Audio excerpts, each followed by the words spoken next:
So let's talk a little bit more about residuals. Now, let's see. This is our murder rate. This is our crime rate. This is our predicted value, right? So I could take all of these and plug them into this equation. So I would essentially change this to L1. And I'm going to do that up here in this list. I'm going to make an equation in fact, it's right down here. See that? So I put that equation in. We're to plug in each of these values and tell you what the prediction for that is, because these are the actual values right there. Those are the actual crime rates for those murder rates. But we had a prediction. That's what our least square regression line is. It's a prediction. Y hat. Okay, let's take a look at what that looks like. So there it is.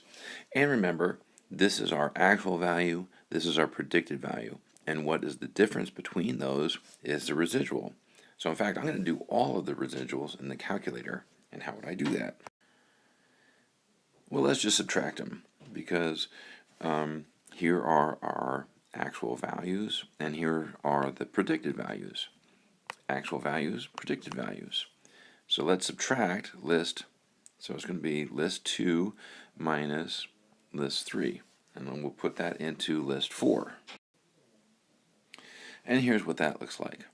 So here's our residual, which means that our predicted value and our actual value, right? The actual value is higher than the predicted value by about 5, like this one.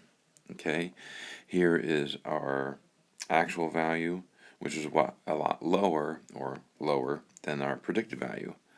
Okay, that's the residual. Now, let's do a residual plot, which is where we want to compare the crime rate, that's list 1, to our residual. So we're going to put it into stat plot and make it, we're going to compare L1 was our crime rate, and L4, which is our residual. And we're going to do a stat plot, which we've done a lot of times before. We just have to we have to change L1 and L4. I'll show you what that looks like. So there it is. And remember, the only thing we're changing really, we always use like L1 and L2, L1 and L4. Crime rate versus the residual. That's what we want to take a look at. Let's take a look at what it looks like. And there it is. So this is basically our line 0 right here, and this is above 0, this is below 0, so our residuals, and you could trace those and figure it out. But the real big thing is there any kind of a pattern here? If there's a pattern, that indicates that we don't have the right model for the situation. It's not a line.